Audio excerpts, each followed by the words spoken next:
बांझ थी। शादी के 5 साल बाद भी उसके बच्चे नहीं हो रहे थे। इसी वजह से उसकी सास बिमला उसे खरी खोटी सुनाती थी। कैसी बांझ बहू लाई हूँ मैं। पहले पता होता तो ऐसी लड़की से मेरे बेटे की शादी करवाती। एक बहू बांझ है और एक बहू लड़की पर लड़की पैदा किए जा रही है। कौन संभालेगा हमारा व्यापार। अनुपमा बिमला की छोटी बहू थी। बिमला की बड़ी बहू यानी कि अनुपमा की जेठानी उर्मिला ने 2 बेटियों को जन्म दिया था। उर्मिला अपनी सास से कहती रहती थी, माँ जी आप देख लेना, मैं एक लड़के को जन्म देकर ही रहूंगी। हाँ हाँ देखी जाएगी। फिर भी आपके पास 2 बेटियां तो है, मेरे पास तो कुछ भी नहीं है। मैं कभी भी माँ नहीं बन सकती। हे राम जी मेरा क्या होगा। अनुपमा भगवान राम को बहुत मानती थी, इसीलिए राम जी को हमेशा याद करती थी। उसे भगवान राम के जैसा एक बेटा चाहिए था, लेकिन अब उसे बच्चा ही नहीं हो रहा। पूरा दिन ताना सुनने के बाद उसका पति रजत जब घर लौटता है तब उसकी जान में जान आती है। रजत अनुपमा से बहुत प्यार करता है। पता है आज माँ जी ने क्या क्या बोला। अनुपमा मैंने तुमसे कितनी बार कहा है, माँ वैसा बोलती रहती है, उसे दिल से मत लो। रजत का बड़ा भाई रमेश और रजत मिलकर फैमिली बिजनेस संभालते थे। बिमला को चिंता थी कि दोनों बहुओं में से किसी को अगर बेटा नहीं हुआ तो फिर ये व्यापार कौन संभालेगा। उधर अनुपमा बांझ होने का दुख दिल में लेकर घूमती थी। वो हर सुबह एक गाय को रोटी खिलाती थी। अनुपमा ने उस गाय का नाम गौरी रखा था। आजा गौरी रोटी खा ले, पेट भर के खा ले और मुझे आशीर्वाद दे कि मुझे राम जी जैसा एक बेटा मिले। गौरी भी अनुपमा से बहुत प्यार करती थी। हर सुबह वो घर के बाहर पहुंच जाती।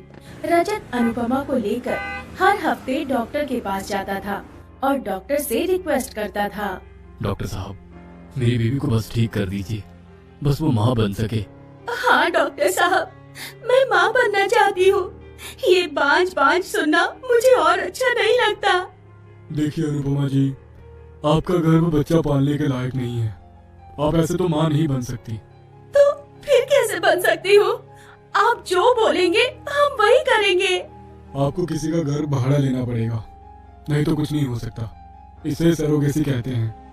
मुझे पता है डॉक्टर साहब, लेकिन इस गांव में कौन हमें अपना घर भाड़े में देगी, और देगी भी तो लोग क्या कहेंगे। वो सब मैं नहीं जानता, एक यही तरीका है माँ बनने का। लेकिन रजत को बहुत अच्छी तरह से पता था कि ये इस गांव में संभव नहीं है। उधर उर्मिला नहीं चाहती थी कि अनुपमा को एक बच्चा हो। वो भी अनुपमा को ताने मारती रहती थी। हर हफ्ते डॉक्टर के पास जाकर क्या उखाड़ लेती हो। मुझे देखो, मुझे तो डॉक्टर के पास नहीं जाना पड़ा, लेकिन मैंने 2 बेटियों को जन्म दिया है।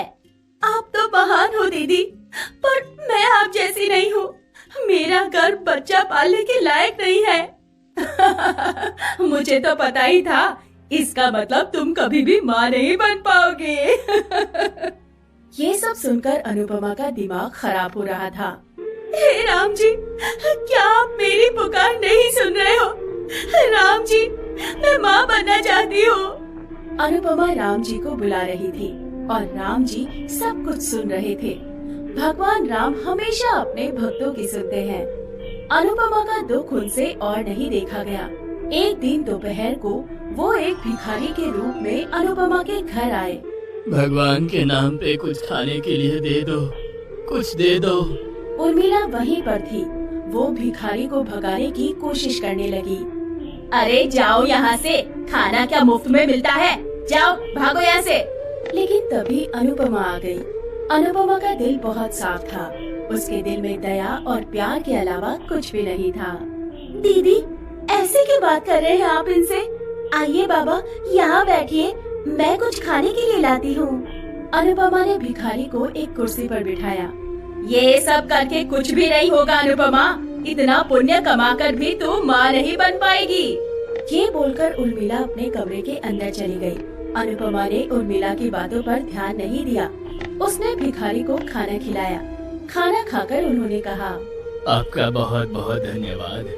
आपने एक भूखे को खाना दिया। मैं आपकी तकलीफ जानता हूँ, मैं आपको कुछ देना चाहता हूँ। ये बोलकर भिखारी ने अनुपमा के हाथ में एक सेब दिया। कल सुबह ये सेब गौरी यानी कि उस गाय को खिला देना, उसके गर्भ में तुम्हारा बेटा आ जाएगा। लेकिन आपको कैसे पता कि मैं माँ बनना चाहती हूँ और उस गाय का नाम गौरी है? भिखारी ने जवाब नहीं दिया। पलक झपकते ही वो भिखारी वहाँ से गायब हो गया। अनुपमा ने सोचा कि भगवान राम का ही ये कोई इशारा है। अगले दिन सुबह अनुपमा ने गौरी को वो सेब खिला दिया। हे राम जी, बस उस